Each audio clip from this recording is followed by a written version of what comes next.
Feliz sábado. Você quer ver Jesus voltar?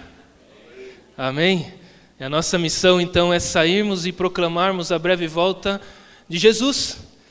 E esta semana foi algo especial, não é? Porque estivemos envolvidos nesta Semana Santa, não é? Estamos agora finalizando ela. E no sábado passado nós tivemos uma oportunidade ímpar, que foi de sair e convidar pessoas, convidar queridos, não é? Convidar amigos e aqueles que são desconhecidos também. E nós saímos com um kit, não é? Você lembra desse kit aqui? Entregamos, sobrou alguns, não é? E hoje à noite nós temos a ideia, irmã Cecília, de fazermos algo especial, tá bom? Com alguns que sobraram. Fábio, temos algumas imagens daquela que eu mandei agora de manhã. Se não conseguiu, pode ser à noite, tá? Tá bom? Qual que era a ideia, irmãos? Na verdade, eu estou me despedindo, não é? Muitos eu não encontrarei e não verei à noite, não é? Porque alguns não estarão aqui. Espero que eu esteja enganado, né, irmão? Que vocês possam estar. Para finalizarmos, não teremos o filme, né? Quantos gostaram da série? Falou com você? Tocou seu coração? Bem emocionante, não é? Hoje não teremos, mas como combinamos, não é, pastor Rueda? Então temos algo especial para você que estiver aqui nesta noite, não é? Neste último encontro, teremos um sorteio de algo muito bom mesmo, tá? Não é da boca para fora. Se não for legal, você pode depois brigar com o pastor, porque eu vou ter ido embora, tá? Então vocês só vão encontrar ele, ok? Mas eu conto com vocês. Foi uma semana incrível. Eu só lamento por não poder ter feito mais. Conseguimos estar acompanhando alguns pequenos grupos, não é? Praticamente, creio que todos que montamos aqui na igreja, não é, que vocês e os irmãos se propuseram a fazer, se reunir. Reconhecemos e sabemos as dificuldades durante uma semana, não é? A semana corrida, uma semana onde você muitas vezes chega em cima da hora e precisa preparar as coisas, mas eu tenho certeza que Deus falou comigo e também falou com você.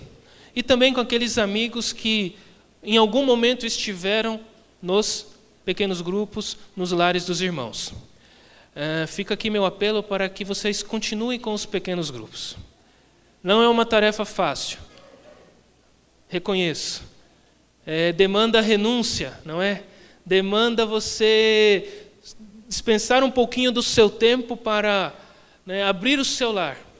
Mas quando você faz isso, você está permitindo que outras pessoas conheçam desse Deus, desse Jesus maravilhoso. E eu gosto de imaginar que cada noite, que um lar é aberto, que uma casa abre suas portas para estudar a palavra de Deus. Eu gosto de imaginar que, em meio à escuridão, é como se um ponto de luz brotasse no lugar que você mora. Amém? Um ponto de esperança, um raio de esperança.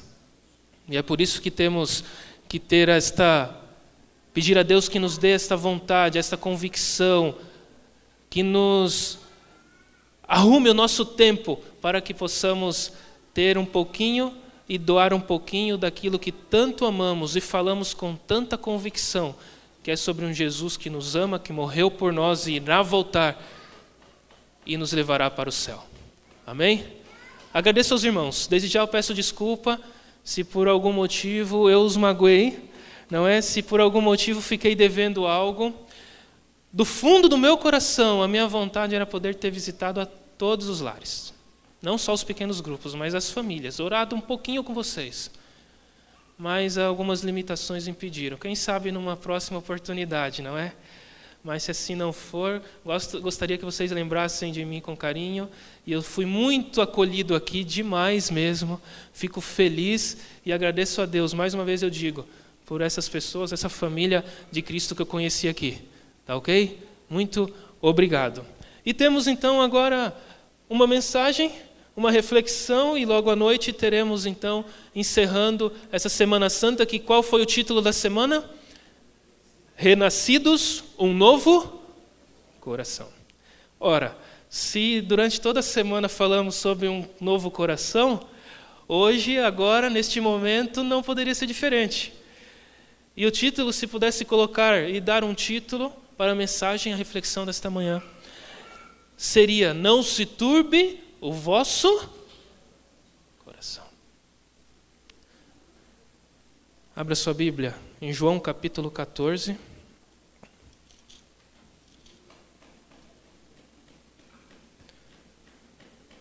Iremos ler do versículo 1 até o 15.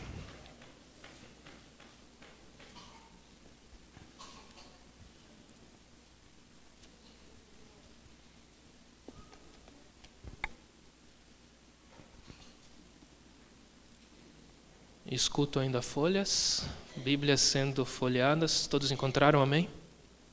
Misericórdia, misericórdia, não? Amém? Curve sua fronte.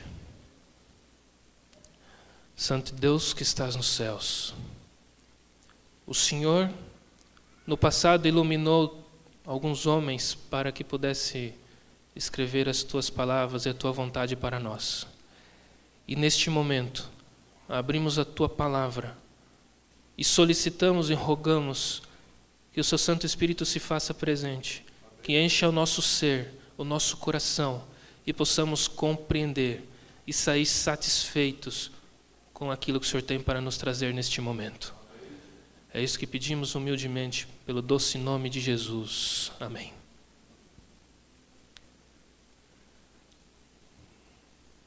João 14, de 1 a 3 é conhecido. Vamos falar juntos? Não credes em Deus, na casa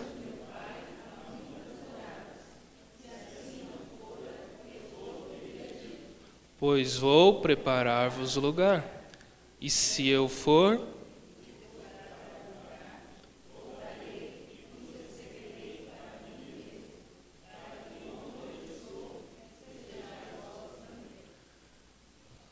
amém? Que maravilhoso, não é? Não se turbe o vosso coração. E o versículo e o capítulo continua: mesmo vós sabeis para onde vou e conheceis o caminho. Disse-lhe Tomé: Senhor, não sabemos para onde vais e como podemos saber o caminho? Disse-lhe Jesus: eu sou o caminho, verdade e a vida. Ninguém vem ao Pai senão. Se vós me conheceis a mim, também conheceríeis a meu Pai. E já desde agora o conheceis e o tendes visto. Disse-lhe Filipe: Senhor, mostra-nos o Pai, o que nos basta. Disse-lhe Jesus: estou há tanto tempo convosco, e não me tendes conhecido, Filipe? Quem me vê a mim, vê o Pai. E como dizes tu: mostra-nos o Pai? Não crês tu que eu estou no Pai e que o Pai está em mim? As palavras que eu vos digo, não as digo de mim mesmo, mas o Pai que está em mim é quem faz as obras. Crede-me que estou no Pai e o Pai em mim. Crede-me ao menos por causa das mesmas obras. Na verdade vos digo que aquele que crê em mim também fará as obras que eu faço, e as fará maiores do que estas, porque eu vou para meu Pai. E tudo quanto pedides em meu nome, eu o farei, para que o Pai seja glorificado no Filho. E o versículo 14, se pedirdes alguma coisa em meu nome, eu o farei. E o 15, se me amardes, guardareis os meus mandamentos. Palavras maravilhosas, palavras confortantes, palavras poderosas nós acabamos de ler. Mas quem que estava dizendo essas palavras? Jesus. Para quem que ele estava falando essas palavras? Vamos? Para os discípulos. E qual que era o contexto aqui envolvido então? Jesus tinha acabado de participar da ceia e do lava-pés com seus discípulos queridos. Jesus sabia que Judas o havia de trair. Neste momento, Judas já não estava mais próximo a eles. Judas já tinha ido para vender Jesus, para trair o seu amigo. E Jesus percebe que tem pouco tempo para fazer algo especial. São João capítulo 14 são palavras de um Jesus preocupado com as pessoas que ele amava. E quem que ele amava? A humanidade, amém. Mas naquele momento, Jesus estava preocupado com os discípulos. E Jesus pensa o seguinte: tenho pouco tempo, Judas está vindo, os soldados irão me prender, eu irei morrer. E o que eu ainda posso e preciso ensinar para esses homens que eu tanto amo? E Jesus então começa falando o quê? Não se turbe o vosso coração. Jesus sabia, Jesus enxergava que aqueles discípulos passariam por grandes tribulações. Eles passariam por aflições, seriam perseguidos, seriam mortos por causa do nome de Jesus. E Jesus agora então, neste breve momento, ele pensa: eu preciso animá-los, eu preciso trazer conforto, eu preciso colocá-los talvez no caminho certo. Eu irei morrer e preciso dizer as minhas últimas palavras para esses homens. E aqui vem algo interessante. Você já parou para pensar quais serão ou quais seriam suas últimas palavras antes de você morrer? Enquanto estamos com vida, é muito comum de muitas pessoas fazerem testamentos, não é? E para que serve um testamento? Para você talvez dizer, o que foi a sua vida, agradecer aos queridos e deixar ali algo, para as pessoas que permanecerem. Mas você já parou para pensar, em algum momento da sua vida, sentado em sua casa, ou deitado na cama com a cabeça no travesseiro, se você tivesse que se despedir de alguém, o que você faria para as pessoas? Para o seu marido, para a sua esposa, para os seus filhos? A nossa vida é engraçada porque, muitas vezes, o ser humano, ele sente que vai morrer. Você já ouviu alguém dizer isso? Parece que fulano sabia que iria morrer porque teve tal atitude. Você já viu isso? Em Presidente Prudente, o tio da minha esposa acordou pela manhã, pastor Elias, ele acordou pela manhã, um homem de Deus, um homem incrível, uma voz completamente diferente da minha. A minha é fina, estridente, você pode colocar a mão, às vezes aí para diminuir a intensidade, mas a voz dele não, a voz dele era uma voz grossa, uma voz boa, aquela voz potente de radialista. A voz do Lincoln. Vocês já ouviram o Lincoln falar, irmãos? Aquela voz bonita. Muito bem. E o pastor Elias, então, ele acorda pela manhã, um dia comum qualquer. Como de costume, faziam o culto familiar antes de tomarem as suas atividades. Então reuniu a esposa, reuniu os filhos, abriu a Bíblia, antes de ir para a padaria comprar pão, e leu o seguinte trecho, versículo: combati o bom combate, completei a carreira, guardei a fé. Oraram, cantaram um hino, se abraçaram e ele saiu para buscar pão. E foi a última vez que aquela família pôde ter o seu pai junto deles. Parece que as pessoas sentem quando estão próximas de dizer adeus. E o que você tem guardado? O que você tem reservado? O que você tem dito hoje para as pessoas, os seus queridos? Que tipo de exemplo nós temos passado? Não estou falando que você irá, partir, descansar tão em breve. Mas é uma reflexão, porque o que nós temos de conteúdo para passar para aqueles queridos que tanto nós amamos? Jesus, ele estava ali naquele momento preocupado. Ele sabia que ia morrer. Então ele começa a falar coisas maravilhosas para os seus discípulos, com o objetivo de animar aqueles homens, com o objetivo de prepará-los para uma caminhada que não seria fácil. Conhecemos a história dos discípulos. não é? Se tornaram mártires. A caminhada não foi fácil, mas existia um problema ali, e Jesus percebia isso.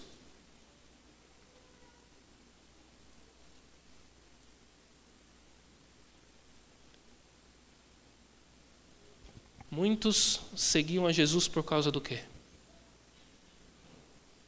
Quando nós lemos os evangelhos, nós vemos e percebemos Jesus cercado de multidões. Não é? Ou estou enganado? Jesus sempre estava sozinho? Jesus andava sozinho, tranquilamente pelas ruas? Não, Jesus andava cercado de multidões de pessoas, todos os tipos de pessoas. É claro que existia uma classe especial que seguia Jesus. Eram aqueles oprimidos. Eram aqueles rejeitados. Eram aqueles doentes, enfermos, cegos, paralíticos, coxos, leprosos, prostitutas, cobradores de impostos. Essas pessoas seguiam a Jesus de perto. Em busca do quê? Em busca de um alívio. Em busca da solução para os seus problemas, em busca da cura física, em busca de um milagre, em busca da restauração, para poderem continuar vivendo ali, naquela vida, mas de uma forma melhor. E eu me lembro de uma pessoa especial, de um ladrão pregado na cruz, ao lado de Cristo Jesus, enquanto um falava o seguinte: Senhor, lembra-te de mim quando estiveres aonde? No teu reino. O outro ladrão falava o quê? Ah, se verdadeiramente és filho de Deus, vai, ordena, vamos descer daqui, me tira daqui. Até na sua morte, Jesus ainda estava cercado de pessoas que se preocupavam com o aqui e agora, que se preocupavam apenas com o momento. E agora você pode perguntar, mas Félix, está errado? Está errado eu pedir milagres? Está errado eu querer bênçãos? Está errado eu querer a solução para os meus problemas? Me diz você. Está errado? Hein, meus irmãos? Está errado?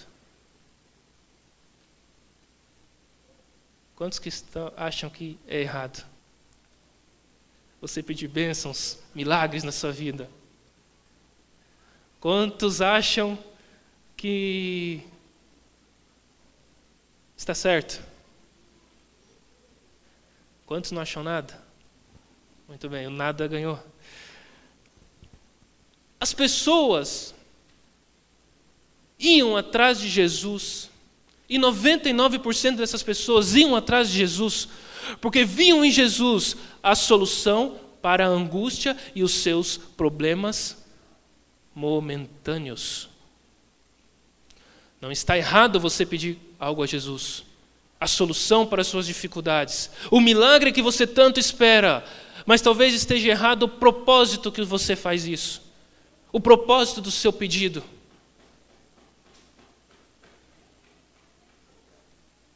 É tão interessante que, certa vez Jesus estava falando, não é? Que vocês seriam perseguidos, vocês serão torturados, vocês serão mortos por causa do meu nome. E de repente existia uma grande multidão, as multidões seguiam, como eu já falei. E enquanto Jesus dava esse discurso, ele termina o discurso e olha para o lado, não é? Talvez, olha para trás, e de repente, cadê as pessoas? Percebe como o intuito, o objetivo das pessoas era completamente equivocado? Você consegue começar a enxergar isso? O problema não está em pedir, mas o problema está no objetivo. Muitas vezes nós estamos angustiados com aquilo que passamos aqui e simplesmente queremos ter uma vida mais aliviada, queremos ter tranquilidade. E por isso, muitas vezes, quando Cristo não responde às nossas orações, nós duvidamos até mesmo de que existe um Deus, porque Ele não atendeu o meu pedido e não realizou um milagre na minha vida que eu tanto queria. Porque meu objetivo era simplesmente não glorificar o nome de Deus, mas ter alívio das minhas dificuldades, para ter qualidade de vida. Jesus estava ali, com seu coração aberto, suplicando, ensinando, mostrando, falando inúmeras coisas para aqueles discípulos. E eles não estavam entendendo. E você pode me perguntar, tá bom, Félix, o que é mais importante do que um emprego? O que é mais importante do que um milagre como uma cura? Do que é mais importante do que a cura emocional, talvez de uma depressão? Existe coisa mais importante do que tudo isso? Novamente eu pergunto, me diz você. Você segue a Jesus para receber coisas?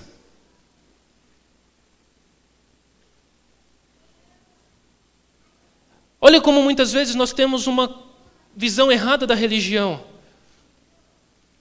Não devemos seguir a Cristo Jesus e pertencer a uma igreja, uma denominação, sermos batizados para recebermos coisas.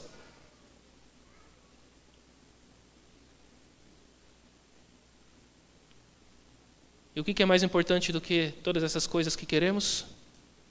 É mais importante do que todas essas coisas que queremos, sabe o que é? É a vida eterna.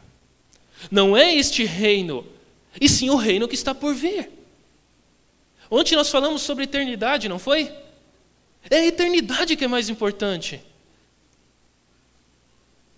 E a eternidade independe das coisas, bens materiais, realizações, milagres que venhamos ter nesta terra. A eternidade depende do meu compromisso com Deus. A eternidade depende de realmente confiar e acreditar nesse Deus que tudo pode e aceitar o sacrifício que Ele fez. Jesus estava em meio a uma declaração incrível, maravilhosa, falando das importâncias para eles não se preocuparem que no céu existiam casas, existiam moradas e muitas outras coisas. E acontece o quê? Versículo 5, disse-lhe Tomé, Senhor, não sabemos para onde vais, e como podemos saber o caminho? Poxa vida, mas me deu uma tristeza isso. Sabe, quando você está empolgado contando uma coisa para uma pessoa, falando uma maravilha, uma bênção, que você vai casar, que você vai ser pai, que você foi promovido, que você foi aceito no vestibular e você chega feliz, você chega contando, imaginando que a pessoa vai se alegrar com você e de repente a pessoa faz o quê? Você viu quanto foi o jogo ontem? Sabe, uma coisa assim, fora do comum. Você está empolgado, você está passando uma experiência, você está compartilhando uma bênção e a pessoa parece que não entende isso. Jesus estava falando de algo incrível, que eram moradas no céu, para eles não se preocuparem. E aquele homem, Tomé, ele fala o quê? Senhor, não sabemos o caminho.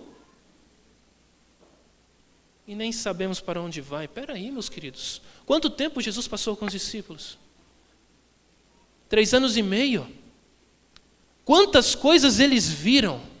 Quantas palavras de Cristo confortadoras? Quantos milagres? E agora eles falam, Senhor, não sei para onde vamos. Não sei qual é o caminho. Nós somos uma geração bem difícil, irmãos. E quando eu digo nós, é a humanidade, eu não estou rotulando ninguém, igrejas, nem nada, eu estou falando a humanidade. Nós, como pessoas, somos daquela geração self-service. Já ouviu falar nisso? O que é um self-service? Você vai, e normalmente encontramos isso, não é em restaurantes, não é fast foods, essas coisas. Você chega para se alimentar, no almoço, numa janta, e você encontra de um lado, não é, saladas, legumes e verduras, do outro você encontra todo tipo de alimento, carnes, peixes, etc. E você é obrigado a pegar tudo? Não. Você é livre para escolher o que você bem quiser. Isso é um self-service. Você sabe o que é isso. Mas o que é uma geração self-service? O que são cristãos self-service? Por que nossas igrejas não estão lotadas? Não é uma realidade do Inocop, mas é uma realidade da Itapetininga Central, é uma realidade da Tatuí Central, é uma realidade de todos os outros lugares. Por que nossas igrejas não estão lotadas? Porque se falamos da breve volta de Jesus, porque falamos de um amor incondicional, porque falamos e batemos no peito que temos a verdade, somos bons nisso, temos a verdade. Porque a humanidade, as pessoas, nós somos uma geração self-service, que significa que só vamos aonde nos sentimos bem. Ah, mas eu não devo me sentir bem dentro da igreja aqui? Você deve. E como deve? Mas o que eu quero dizer com se sentir bem? Você gosta de alguém que fala que você está errado? Você tem algum amigo especial? E esse amigo já falou para você algum dia que você estava errado? Se ele nunca falou que você estava errado, cuidado. Nós não gostamos de pessoas que digam que nós estamos andando no caminho errado. Não gostamos. Simplesmente assim. Queremos o quê? Queremos entrar, sermos aceitos, e queremos que passem a mão na nossa cabeça, falando, não se preocupa, você errou. Tudo bem. Deus é o Deus da graça. Deus te ama, fica aí. Fica do jeito que você está.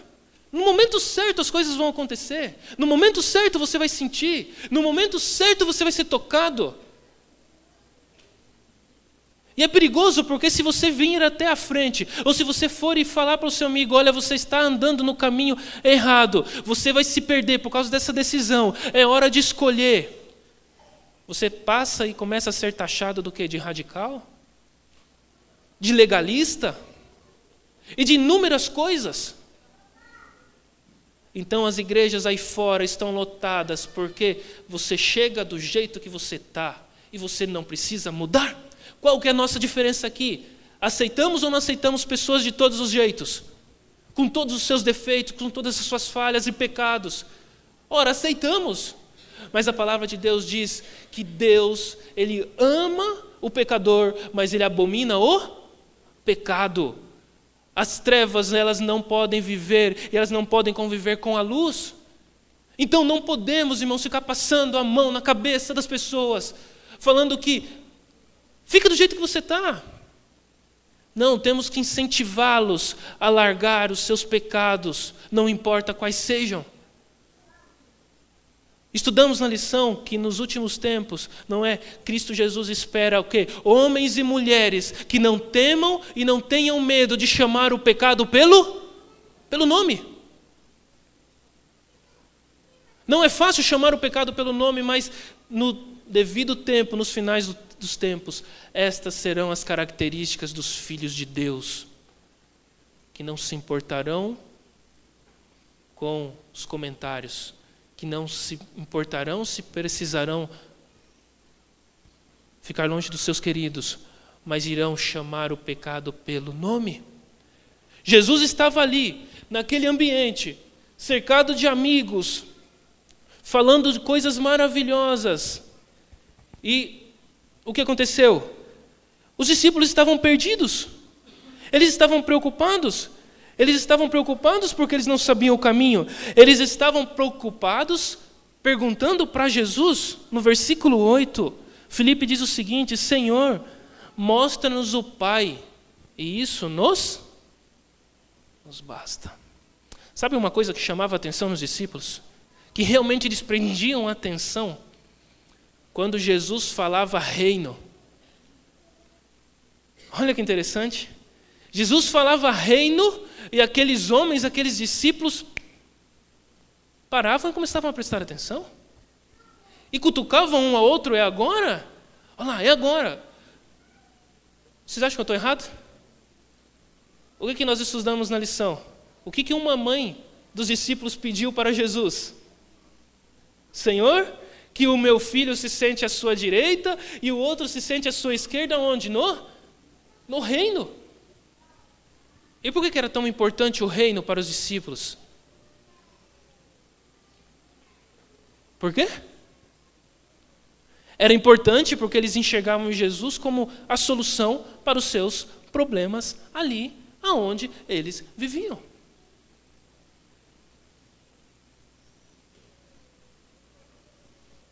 Talvez nós somos um pouquinho parecidos com os discípulos, sabe por quê? Hoje nós entendemos o que significa reino. E quando Cristo Jesus falava de reino, ele estava falando de salvação. E Jesus não se preocupou em evitar e falar e utilizar-se da palavra reino. Porque nós percebemos nas parábolas, não é? Que Jesus sempre comentava, iniciava da seguinte forma: o reino de céus é semelhante, o reino de Deus é assim, o reino tal. João, o Batista que preparou o caminho para Jesus, ele também falava muito de reino. Reino era algo especial ali. E os discípulos olhavam para Jesus como a solução para os seus problemas, que eles iriam deixar de ser oprimidos, o povo não seria mais oprimido. E olha como a visão era tão pequena daqueles homens. Por quê? Porque eles enxergavam em Jesus como um grande rei. E olha como que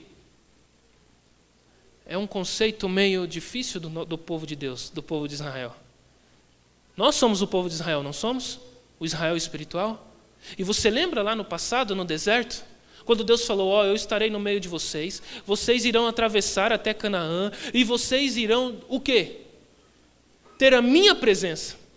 Eu estarei com vocês durante o dia numa nuvem, e à noite como uma coluna de fogo. Eu irei os proteger. E o que aconteceu com o povo? Começou a olhar para os vizinhos, não é? As nações vizinhas, e olharam e tinham uma figura de alguém especial, de um rei. E o que essas pessoas falaram? O que o povo de Israel, o que os adventistas falaram?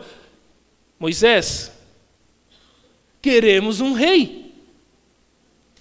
Poxa vida, eles tinham um rei do universo, e agora aquele povo queria um rei humano? E é o que aconteceu. Conhecemos toda a história.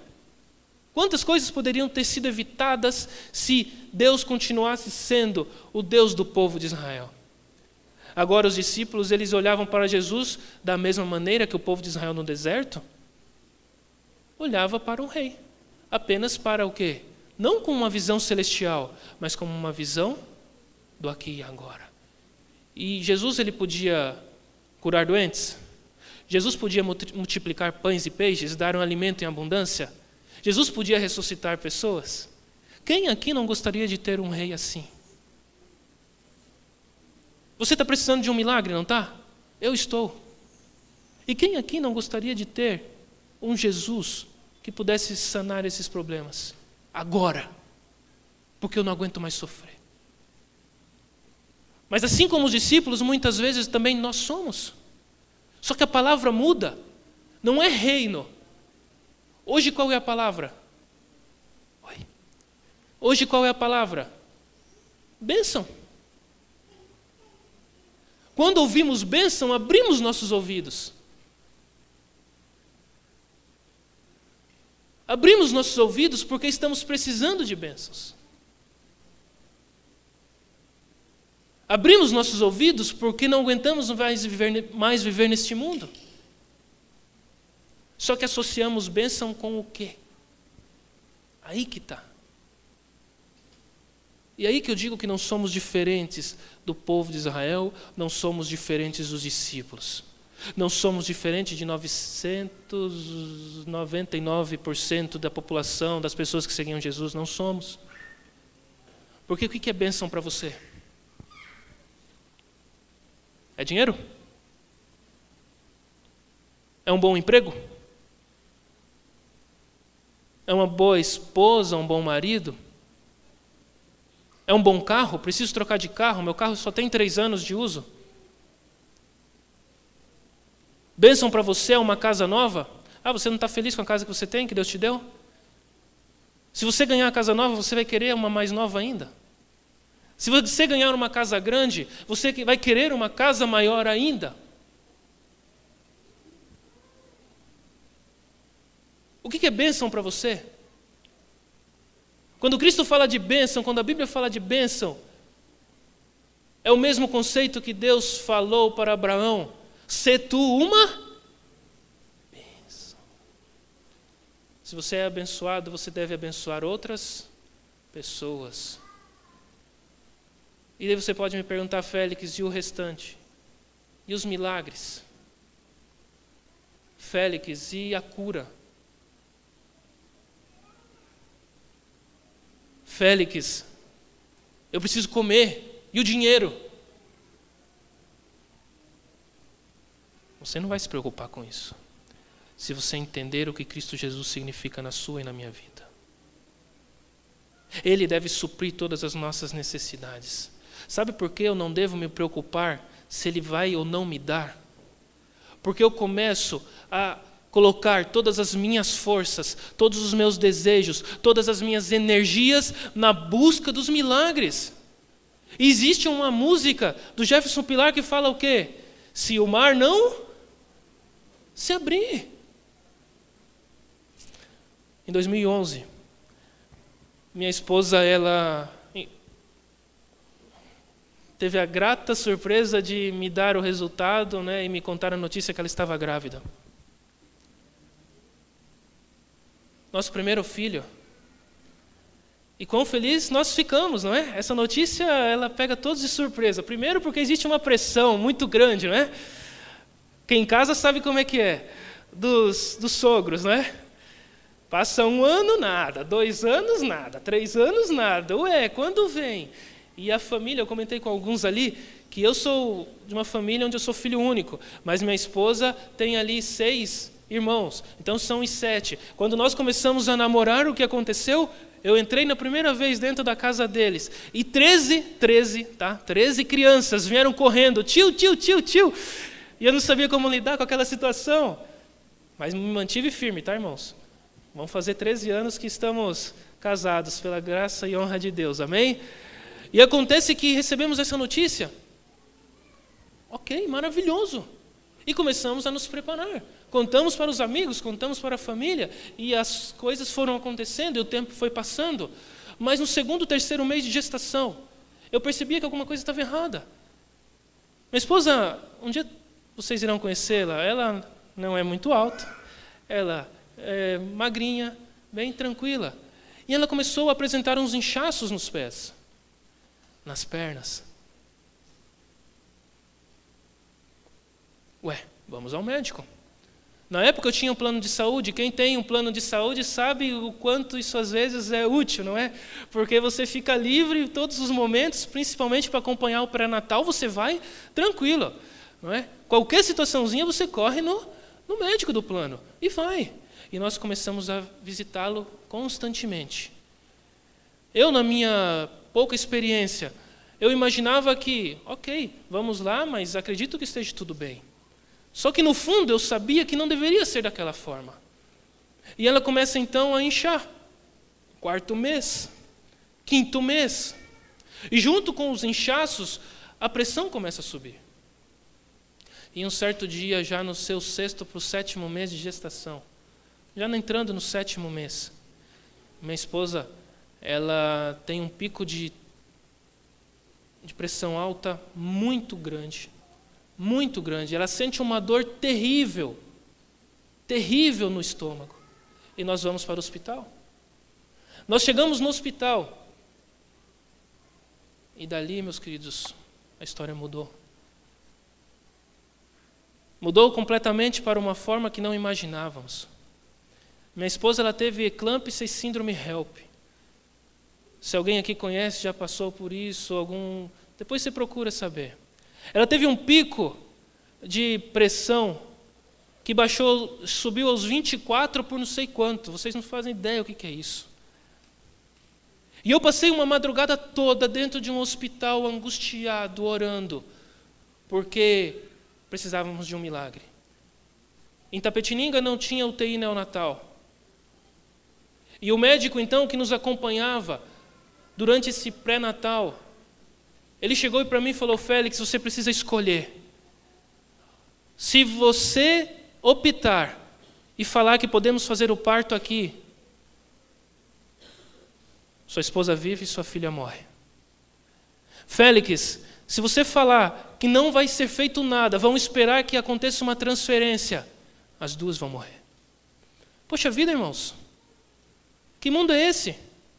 E o que eu pedi naquela hora? Pedi um milagre. Fomos transferidos. Eu não escolhi, mas Deus escolheu. Nós fomos transferidos. A médica que acompanhava a minha esposa, ela passou a noite inteira tentando uma vaga em hospitais da região. E pela manhã, por volta aí das 5, 6 horas da manhã, a maternidade de Campinas aceitou nos receber. E minha esposa já estava desse tamanho. Os olhos não abriam mais. Falência múltipla de órgãos. O rim praticamente parado. E demos entrada naquele hospital. E vocês não acreditam o que aconteceu. A primeira frase que escutamos foi: quem trouxe essa menina para morrer aqui? Minha esposa foi para a sala cirúrgica, o bebê nasceu, o bebê chorou, com 7 meses de gestação, meus irmãos. O bebê chorou. E foi para a UTI. Minha esposa foi para a UTI.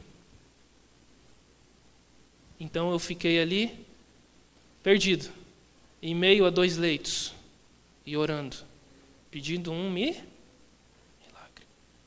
Com 7 dias, minha esposa teve alta. E o bebê continuou. E eu chegava para visitar o bebê e tinha um tanque de oxigênio do lado. O bebezinho pequenininho dentro de uma incubadora. Eu só colocava a mão por dentro. Não pude pegar no colo. Só podia colocar a mão rapidamente ali. E os dias foram passando. 8 dias, 9 dias, 11 dias. Eu orando. A igreja orando. Todos os meus amigos que nos conheciam orando.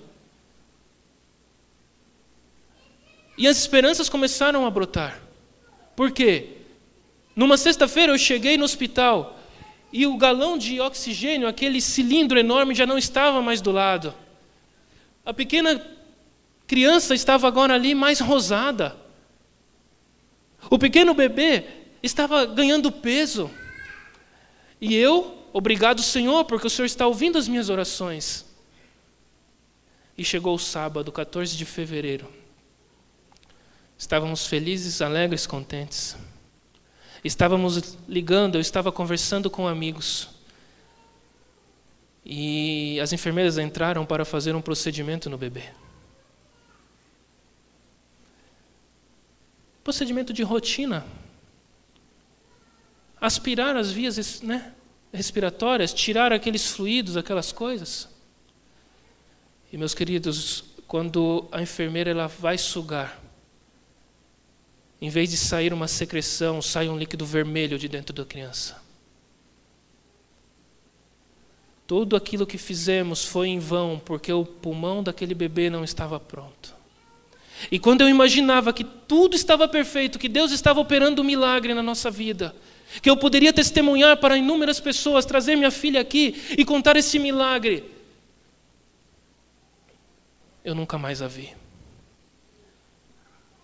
Aquele sábado foi o sábado mais terrível da minha vida, porque eu esperava um milagre e Deus não me deu o milagre. Pelo contrário, Ele recolheu a minha filha. Minha esposa foi mãe sem segurar um bebê no colo. E você quer saber o que é terrível? O terrível foi de madrugada, estando na casa da minha tia em Hortolândia, minha esposa bater, me acordar e falar assim: eu não peguei ela no colo, me leva no hospital. Me leva no necrotério. Meus queridos, um bebê embalado já para ser enterrado, minha esposa pegou esse bebê no colo. Porque senão ela ia enlouquecer. É esse o Deus que queremos servir? É por isso que eu falo para você que se você for buscar os milagres, você pode se decepcionar. Não coloque suas mãos, seu coração, em busca das coisas, dos milagres somente. Porque se o milagre não vir, se o mar não abrir, e se a doença não curar, você vai falar que Deus não existe? Você vai falar que Deus é injusto? Deus ele tem algo muito mais especial para você do que um milagre. Ele quer te levar para o céu, para você morar com Ele eternamente. Porque esse mundo é um mundo injusto. Existe uma batalha espiritual entre o bem e o mal. A guerra já terminou, mas existe algo pelo meu e pelo seu coração. E quando o meu coração está nas coisas, assim como estava com os discípulos, eles não enxergavam. Assim como estavam com as pessoas que seguiam Jesus procurando milagres, elas não enxergavam. Sinto decepcioná-los, mas vai ter momentos em que o milagre não vai acontecer. E talvez você tenha que esperar Jesus assim, nesta condição, sendo empregado, às vezes sendo humilhado no serviço, às vezes enfermo até a volta de Jesus.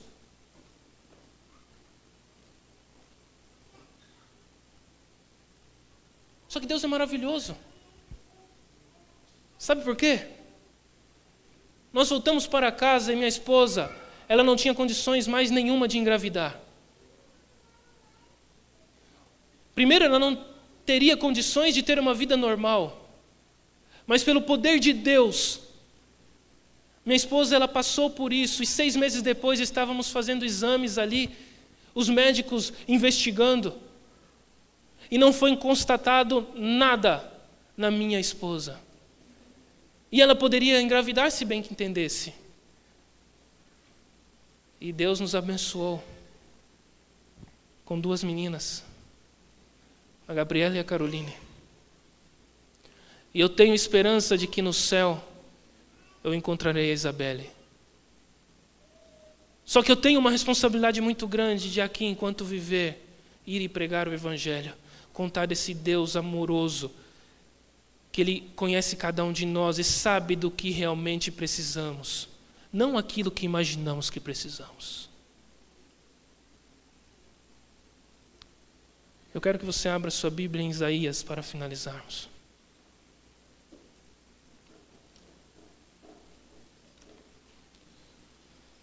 Isaías capítulo 42, e esta semana eu tive o prazer de conversar com uma pessoa querida que eu conheci aqui nesta igreja.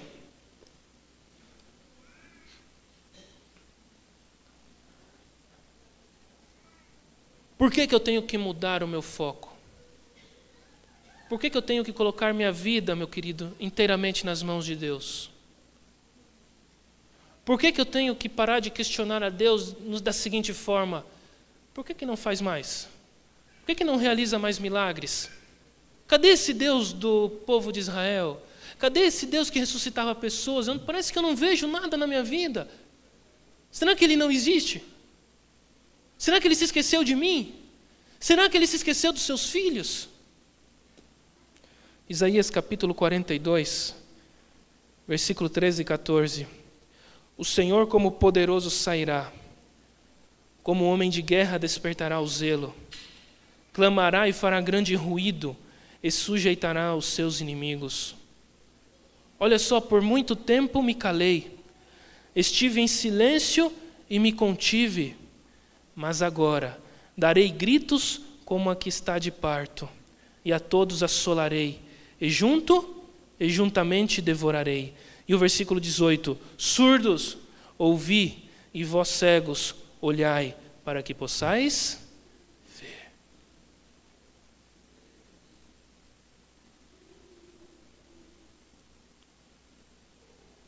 Fernanda, né? A Fernanda vai cantar uma canção agora. Se vocês puderem já soltar o playback. Meus queridos, a terra está gemendo, como uma mãe prestes a dar à luz geme. Não imagine você que algo melhor e mais radiante vai acontecer neste mundo, não. Não espere que Deus realize grandes milagres e maravilhas e te livre desses problemas que você não aguenta mais. Como assim não espere, Félix? Não espere no sentido de colocar como principal alvo, objetivo, a solução desses problemas. Sabe por quê? Meu desejo é que o principal alvo e objetivo da sua vida seja colocar ela inteiramente nas mãos de Deus. Porque quando estamos inteiramente nas mãos de Deus, as tempestades virão, mas permaneceremos firmes. Estaremos prontos para ouvir um não de Deus. Não gostamos de ouvir não, mas precisamos muitas vezes, para formar o nosso caráter, para mudar a nossa vida, para estarmos aptos a herdar o céu. Quando Cristo Jesus voltar, nós seremos transformados, mas existe algo que não será. Nossa estatura irá mudar, iremos ganhar um novo nome. Talvez o meu cabelo enrolado ele vai se tornar liso, eu não sei. Quem sabe igual o do pastor Joel aqui, né, com uma franja bonita. Eu não sei. Mas uma coisa não vai acontecer. Não espere Jesus voltar para você ter um caráter renovado.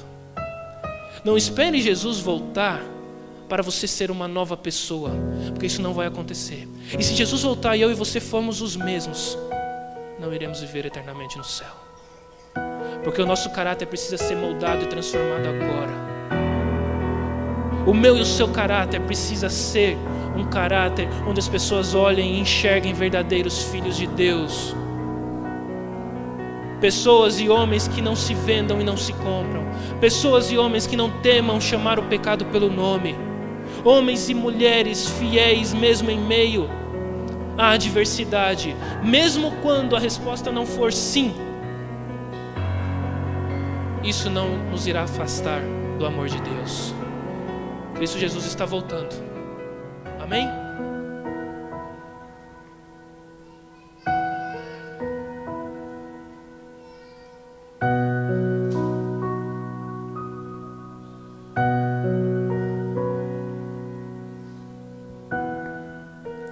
Sonho com o dia em que a dor não existirá.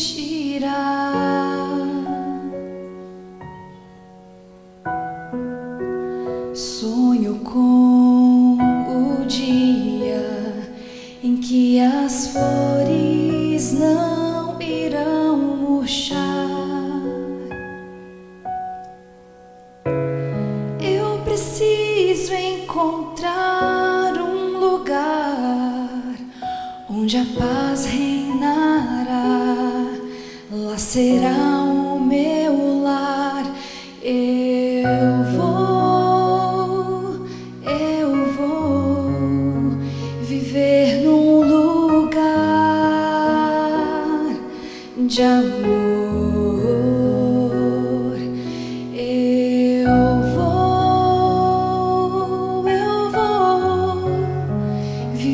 Com Jesus, a esperança para o mundo sem luz.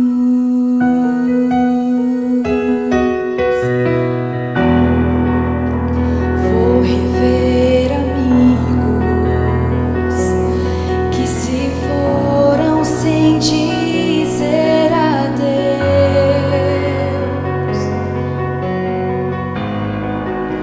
Terei então a chance de abraçar o meu Salvador. Eu preciso esquecer este mundo. Eu quero me preparar. Aqui não é o meu lugar. Eu vou viver num lugar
Eu vou.